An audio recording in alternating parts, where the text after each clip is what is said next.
So today what I have for you, today I will discuss with you allegory कि allegory क्या है, और allegory का चूंकि एक आपके यहाँ पूरा एक रखा गया है फॉर्म्स ऑफ पोयम में एलिग्री का एक, तो ये लिटरेरी टर्म भी इसको हम कहते हैं। और इसको क्या इसका कैरेक्टरिस्टिक्स होता है, क्या फीचर्स होता है, and how can you understand कि what is allegory, its meaning, its scope, and जो टेक्स्ट है, कौन कौन सी पोएम्स है जो एलिगोरिकल पोएम्स है, कौन सा टेक्स्ट है जो एलिगोरिकल टेक्स्ट है, उन सबको लेकर के बात करेंगे। तो यू सी हियर की जो एलिग्री है यह एक लिटरेरी डिवाइस है। सबसे पहला चीज की एलिग्री क्या है, यह एक लिटरेरी डिवाइस है। और सवाल उठता है कि लिटरेरी डिवाइस क्या होता है। लिटरेरी डिवाइस वह डिवाइस होती है जो कि लिटरेचर में यूज की जाती है किसी अपनी बात को एक्सप्रेस करने के लिए। व्हाट इज डिवाइस, अगर मैं कहूँ कि डिवाइस क्या है, तो लोग एक जैसे हम लोग कहते हैं कि ये मोबाइल में डिवाइस यूज की गई है। तो डिवाइस जो होता है वो क्या होते हैं, आप कह सकते हैं टूल्स होता है, टूल्स होता है। जैसे अगर हमें किसी चीज को बनाना, अगर हमें पेंटिंग करनी है, तो पेंटिंग के लिए हमें किसकी जरूरत पड़ेगी, ब्रश की जरूरत पड़ेगी, कलर की जरूरत पड़ेगी, ये सब चीजें होती है। कलर में भी कई तरह के कलर, ब्रश में भी कभी छोटे ब्रश की, कभी बड़े ब्रश की, तो वही सब हमारे क्या होते हैं, डिवाइसेज होते हैं। ऐसे ही जो लिटरेचर होता है उसमें हम तमाम तरह के उसको सजाने के लिए तमाम तरह के जो है आप कह सकते हैं कि डिवाइसेस का यूज करते हैं। उन्हीं डिवाइसेस में से फिगर्स ऑफ स्पीच जिसको अलंकार कहा जाता है वो भी डिवाइस है, और एलिग्री भी एक डिवाइस है। तो मेरे ख्याल से तुम्हें समझ में आ गया होगा कि डिवाइस क्या है। Device is a tool, literary device, literary tool, जो एक छोटा सा यंत्र टाइप का होता है, उसके सहारे हम अपनी बात को रखते हैं। और एज अ लिटरेरी डिवाइस, या इसी को और दूसरा नाम क्या दिया गया, artistic form. Artistic form, artistic form क्या है, किसी भी चीज को कलात्मक ढंग से बताने के लिए हमारे पास कई तरह के टूल्स का, औजार का हम यूज करते हैं। तो जो लिटरेरी फिगर्स के लोग हैं उनके अपने अलग टूल्स होते हैं, और वो टूल्स जो है फिगर्स ऑफ स्पीच के रूप में हो सकता है, लैंग्वेज के रूप में हो सकता है, इमेज के रूप में हो सकता है, सिंबल के रूप में हो सकता है। ऐसे ही एक लिटरेरी फॉर्म या लिटरेरी टूल क्या होता है, एलिग्री है। तो जो एलिग्री है उसके लिए क्या कहा गया, यह लिटरेरी डिवाइस है या आर्टिस्टिक फॉर्म है। फिर बताया जा रहा है कि एन एलिग्री इज डायरेटिव। जो एलिग्री है ये क्या है, डायरेटिव है। And what do you mean by डायरेटिव, जो एलिग्री है वह डायरेटिव है। यहाँ पे डायरेटिव क्या है, NARRATIV। डायरेटिव का मतलब होता है कि कहानी बताने का तरीका। An allegory is a narrative, allegory एक कहानी बताने का तरीका है। आर विजुअल रिप्रेजेंटेशन, ये एक बहुत इंपॉर्टेंट वर्ड है, या किसी भी चीज का विजुअल रिप्रेजेंटेशन है। विजुअल रिप्रेजेंटेशन का मतलब क्या होता है, दृश्यात्मक, दृश्यात्मक उपस्थिति, पुनर्उपस्थिति। किसी भी चीज को पिक्चर्स के माध्यम से और कुछ जो है चीजों का यूज करते हुए उसका विजुअल रिप्रेजेंटेशन करता। तो जो एलिग्री है यह नैरेटिव है, जो एलिग्री है यह विजुअल रिप्रेजेंटेशन है, जिसमें हम क्या देखते हैं, in which a character, place और event can be interpreted to represent a hidden meaning. कह रहे कि ये एलिग्री जो है एक नैरेटिव या विजुअल रिप्रेजेंटेशन है जिसमें कि इन विच अ कैरेक्टर, जिसमें कि कैरेक्टर, प्लेस, किसी कैरेक्टर का, किसी घटना, किसी स्थान का या किसी घटना को इंटरप्रेट किया जाता है। और उसमें क्या होती है, कैन बी इंटरप्रेटेड, क्या और क्यों उसकी व्याख्या की जाती है, इंटरप्रेटेड किया जाता है, to represent a hidden meaning, उसमें एक छुपी हुई मीनिंग होती है उसको दिखाने के लिए।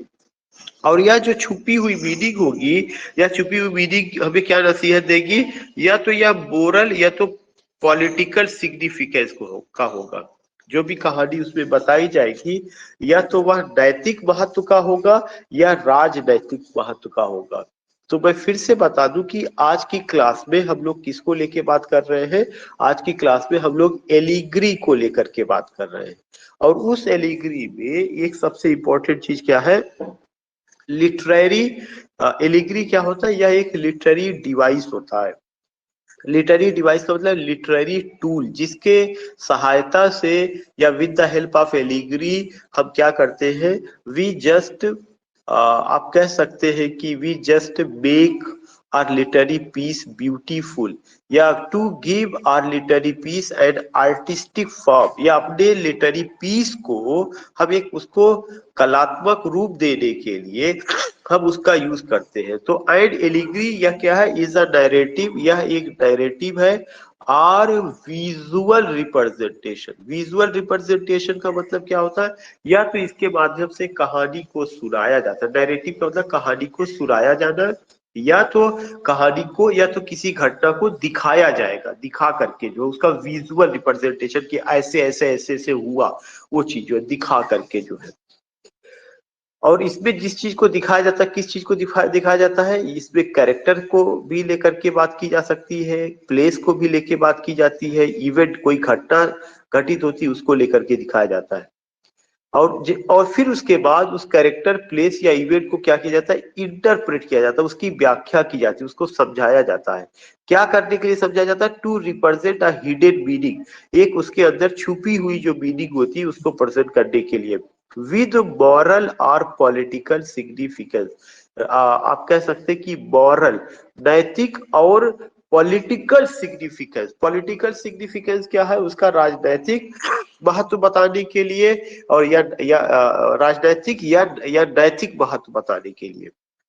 फिर है authors have used allegory throughout history in all forms of art to illustrate or convey complex ideas। authors ने allegory का यूज किया है हिस्ट्री के जितने भी फॉर्म है, in throughout history in all forms of art to illustrate और convey complex ideas, जो कॉम्प्लेक्स आइडियाज है और जो कॉन्सेप्ट्स है उसको दिखाने के लिए। In ways that are comprehensible or striking to its viewers, readers or listeners। और जो चीजें जो है क्या थी कि कॉम्प्लेक्स थी, जटिल विचार, जटिल विचार का मतलब कि बहुत सारी चीजें ऐसी होती है जिसको लगता है कि हम इसको सामने वाले से कैसे कहे, किस शब्दों में प्रेजेंट करें, या बहुत सारे कॉम्प्लेक्स चीजें होती है जिसको डायरेक्ट नहीं कह पाते हैं। तो वो जो डायरेक्ट नहीं कह पाते उसको इनडायरेक्ट कहने के लिए हम किसका सहारा लेते हैं? हम जो है एलिग्री का सहारा लेते हैं। जैसे कि आज के समय का जो पॉलिटिकल इन्वायरमेंट है, अगर हमें किसी नेता की आलोचना करना हो तो पता चली हम उस नेता की डर के मारे आलोचना नहीं कर पा रहे हैं, तो हम क्या करेंगे? एलिग्री का जब यूज करेंगे तो कोई कैरेक्टर उसके उसी नेता से मिलता जुलता हम कोई कैरेक्टर डेवलप कर लेंगे, और जो खासियत हमें उस नेता में दिखाई पड़ रही है हम वो खासियत उस कैरेक्टर में देखेंगे, और उस कैरेक्टर के माध्यम से हम क्या करेंगे? उसकी आलोचना करेंगे। तो डायरेक्ट आलोचना ना करके इनडायरेक्ट आलोचना या हिडन मीनिंग उसमें हम दिखाने की कोशिश करते हैं। तो एक चीज ये भी उन्होंने बताया कि authors have used allegory through out history, authors ने पूरे जो है हिस्ट्री में एलिग्री का यूज किया हुआ है इन all forms of art, art के जितने फॉर्म हो, चाहे वो ड्रामा हो, चाहे वो नॉवेल हो, चाहे आपका जो है पोइट्री हो, चाहे इसके अलावा दूसरे फॉर्म रहे हो, पेंटिंग का रहा हो या और भी चीजें रही हो। और क्यों किया गया है? टू इलस्ट्रेट और करवे कॉम्प्लेक्स आइडियाज, टू इलस्ट्रेट और करवे कॉम्प्लेक्स आइडियाज, जो कॉम्प्लेक्स आइडियाज है, जो जटिल विचार है या जो कॉन्सेप्ट है उसको बताने के लिए।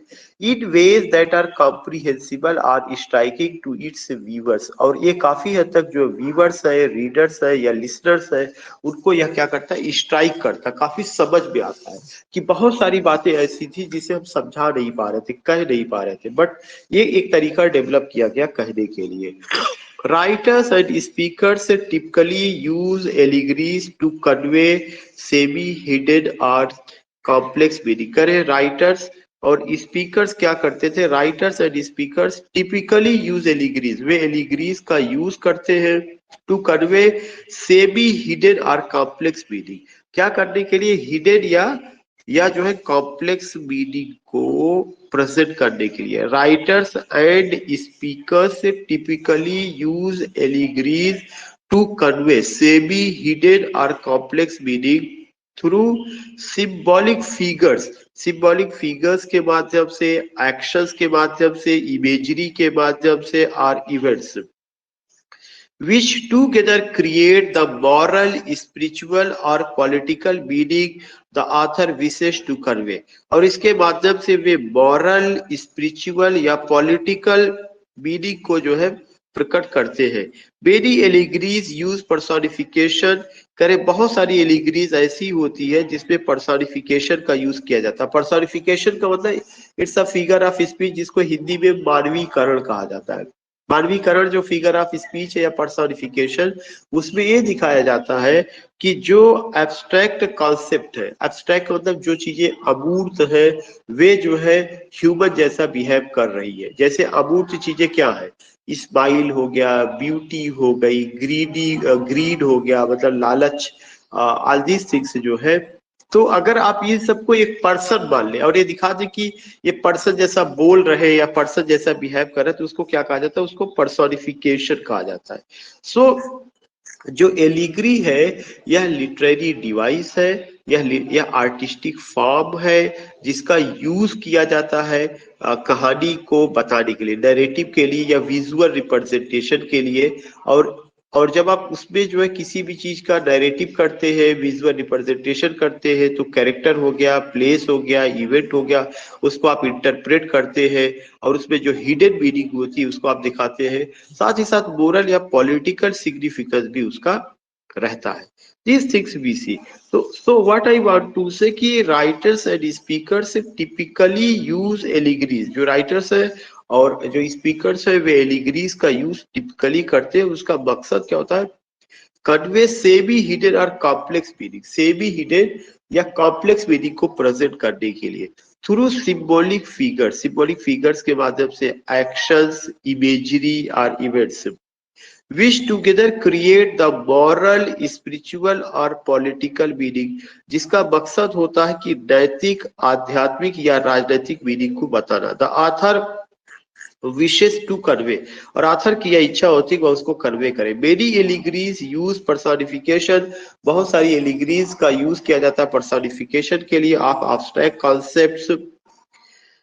फिर कह रहे हैं कि first attested in English in 1382, जो पहला एलिग्री का यूज किया गया है वो कब किया गया, 1382 ईस्वी में। अब आपको इसमें क्वेश्चन क्या क्या बनेगा, क्वेश्चन ये बन सकता है एलिग्री क्या है, एलिग्री के क्यों यूज किया जाता है। तो एलिग्री लिटरेरी डिवाइस है या आर्टिस्टिक फॉर्म होता है। It is used to direct और visual representation of character, events और place for interpreting it to get the hidden meaning. उसके बाद ये आ सकता है कि पहला जो है एलिग्री का यूज इंग्लिश लिटरेचर में कब किया गया, 1382 में किया गया। First attested in English in 1382। और जो वर्ड, अब एक और एक क्वेश्चन बनेगा, द वर्ड एलिग्री, जो वर्ड एलिग्री है कम्स फ्रॉम लैटिन एलिगोरिया, या लैटिन के एलिगोरिया शब्द से आया है।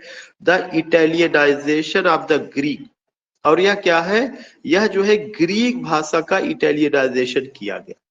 अब आप समझने की कोशिश करिए, जो हम एलिग्री की बात कर रहे हैं, यह एलिग्री कहां से आया है, the allegory came from Latin allegoria, यह लैटिन एलिगोरिया से आया है। The Latinization of the Greek, और यह जो है लैटिनाइजेशन ऑफ द ग्रीक है, जिसका मतलब होता है वेल्ड लैंग्वेज। ये सब शब्द आपको नोट करना पड़ेगा। Weld language, what is weld language? Weld language वह होता है जिसके ऊपर क्या हो, जिसके ऊपर जो है आपने समझने की कोशिश करिए कि पर वेल का मतलब होता है पर्दा या घूंघट। तो एक ऐसी भाषा जिसमें चीजों को जो है क्या किया जाता है, छुपा के प्रेजेंट किया जाता है। एलिग्री का मतलब हो गया वह वेल्ड लैंग्वेज है। Allegory is a veiled language. Allegory शब्द कहां से आया हुआ है, it came from Latin word allegoria, और एलिगोरिया जो आया हुआ या कहां से है, it's the Latinization of the Greek allegoria. और इसका मतलब क्या होता है, veiled language figurative, veiled language figurative, figure of speech, which in turn comes from both a loss and another different, and is not to harangue to speak in the assembly which originates from assembly। और इसकी उत्पत्ति क्या हुई, assembly से हुई है। Assembly से कैसे होती है, असेंबली का मतलब होता है लोगों की भीड़ या लोगों की सभा। तो जो लोगों की भीड़ है या जो लोगों की सभा है उसमें होता क्या था कि लोग एक दूसरे पर जो है इनडायरेक्ट व्यंग करते थे। और जैसे अगर चार लोग इकट्ठा है और चार लोग इकट्ठा होकर के अगर एक दूसरे की वो आलोचना कर रहे हैं, डायरेक्ट नहीं कह पा रहे हैं, तो इनडायरेक्ट वे में वहां पे करते थे। इस तरह की चीजें आती है। तो एक इंपॉर्टेंट क्वेश्चन क्या बन रहा है, एलिग्री शब्द कहाँ से आया? लैटिन वर्ड एलिगोरिया से आया। और एलिगोरिया क्या है? लैटिनाइजेशन ऑफ द ग्रीक है। ग्रीक में क्या कहा गया? ग्रीक में भी उसको एलिगोरिया कहा गया था। इसका मतलब क्या होता है? Veiled language. And what you mean by weld language? Weld language वह लैंग्वेज होता है जिसमें कोई चीज छुपा करके और ऐसा लगता है जैसे कि उसमें घूंघट वगैरह पर्दे में रख करके कोई बात कही जाती है। मैंने बताया ना कि अगर असेंबली में या मीटिंग में कई 10 लोग इकट्ठा है और उनमें से आप किसी की आलोचना करते हैं, डायरेक्ट ना करके इनडायरेक्ट करते, या किसी कैरेक्टर को इन्वेंट करके बिल्डअप करके उसके ऊपर आप कमेंट करते, तो ये सब चीजें होती थी। उसके बाद है एलिगरी का टाइप्स क्या है? एक क्रिटिक है जो बड़े इंपॉर्टेंट है, नॉर्थरॉप फ्राई। इनका नाम है Northrop Frye. Northrop Frye discussed what he termed a continuum of allegory. Northrop Frye ने बताया कि कॉन्टिनम ऑफ एलिगरी का क्या मतलब है। A spectrum that ranges from what he termed the name allegory of the likes of the fairy queen। उन्होंने बताया कि द फेरी क्वीन एक एग्जाम्पल है किसका? एलिगरी का। फेरी क्वीन जो किसका वर्क है? It's the work of Spenser, poet Spenser का। SPENSER, पोएट स्पेंसर का ये वर्क है। Northrop Frye discussed what he termed a continuum of allegory, a spectrum that ranges from what he termed the name allegory। मतलब the Faerie queen एक महाकाव्य है, poet Spenser का है, जिसमें जो है क्या किया गया है? Private allegories to the more private allegories of modern paradox literature, उसमें एलिगरी का यूज किया गया है। In this perspective, the characters in a wave allegory are not fully three-dimensional for each aspects of their individual personalities and of the event that befall them embody some moral quality। और उसमें क्या दिखा गया? moral quality दिखाई गई है। और कुछ abstraction है, उसको जो है मानव जैसा प्रेजेंट किया गया है। ये चीजें रही है। एलिगरी कितने तरह की होती है? क्लासिकल एलिगरी होती है, बिब्लिकल एलिगरी होती है, मेडिवल एलिगरी होती है, मॉडर्न एलिगरी होती है। क्लासिकल एलिगरी वह होती है जो क्लासिक पोएट्स थे, जैसे होमर हो गए, वर्जिल हो गए, थियोक्रिटस हो गए, जो एकदम क्लासिक पीस ऑफ लिटरेचर है, जो एंटीक पीस ऑफ लिटरेचर है, जो बहुत पहले का साहित्य जो लिखा गया, उसमें जो जो जो एलिगरी यूज की गई उसको क्लासिक एलिगरी कहा जाता है। बिब्लिकल एलिगरी वो है जहां पर बाइबिल से कैरेक्टर लिए गए हो, बाइबिल को आधार बना करके जिस एलिगरी को बताया गया वो बिब्लिकल एलिगरी है। मेडिवल एलिगरी क्या है? मध्य युग के इंग्लैंड में मेडिवल एलिगरी, जैसे हर राष्ट्र में आप देखेंगे कि एंशिएंट है, मेडिवल है, मॉडर्न है। तो ये ब्रिटिश लिटरेचर में, इंग्लिश लिटरेचर में जो मेडिवल एज था, जो मेडिवल पीरियड था, उसमें जो एलिगरी का प्रयोग किया गया वह मेडिवल एलिगरी है। और मेडिवल एलिगरी में एक बड़ा नाम अगर आता है तो वह किसका आता है? जियोफ्रे चौसर का है। जियोफ्रे चौसर का है, पायस प्लाउमैन है, और दांतेस का डिवाइन कॉमेडी है। ये सब मेडिवल एज की एलिगरीज रही है। मॉडर्न एलिगरी में बहुत सारी एलिगरीज आ जाती है। और रिनेशा से अगर हम माने कि मॉडर्न जो शुरू होता है मॉडर्न एज रिनेशा से, तो उसमें जो है आपका भी पोएट स्पेंसर का नाम बताया गया कि स्पेंसर का फेरी क्वीन है, ये भी एक एग्जाम्पल है। और इसके अलावा जॉन मिल्टन का पोएम बहुत सारा रहा है, और जॉन बनियान का पिलग्रिम्स प्रोग्रेस नाम का वर्क है वो भी रहा है। ऐसे तमाम बहुत सारे। और मॉडर्न एज में तो एक नॉवेल है Animal Farm, Animal Farm George Orwell का नॉवेल है, वो सब एलिगरी का एग्जाम्पल है। अब यहाँ पे दिया गया है कि बड़े बड़े एलिगरी कौन कौन से हैं। एडवर्ड स्पेंसर का द फेरी क्वीन, ये रटना पड़ेगा, इस यहाँ से क्वेश्चन आएगा, the Faerie Queene. William Shakespeare का द टेम्पेस्ट एक कॉमेडी है। जॉन बनियान का the Pilgrim's Progress. Nathaniel Hawthorne का Young Goodman Brown. Nathaniel Hawthorne का the Scarlet Letter. George Orwell का एनिमल फार्म। फिर Laszlo Krasznahorkai the Melancholy of Resistance. The Melancholy of Resistance. उसके बाद है वर्क बेस्टर, ये है ईगर एलेन पोका the Masque of the Red Death, Edgar Allan पोका the Masque of the Red Death. Arthur Miller एक बड़े ड्रामेटिस्ट है, उनका है the Crucible, the Salem witch trial. इसके अलावा है शेल सिल्वरस्टीन का द गिविंग ट्री। ये सब एलिग्रीज के एग्जांपल्स रहे। तो in today's class you come to know learn about allegory, you come to know learn about types of allegory, examples of allegory। तो ये चीजें रही हैं एंड आई थिंक कि यू गॉट इट, आपको समझ में आ गया है। अगर आपको कोई दिक्कत हो रही हो, if you are unable to understand, तो आप मुझे बता सकते हो, किसी को कोई दिक्कत है। Now we have only 2 attendees, और मुझे लगता है कि जो आज की क्लास अटेंड किए हैं, we have only 2 attendees. Who are they?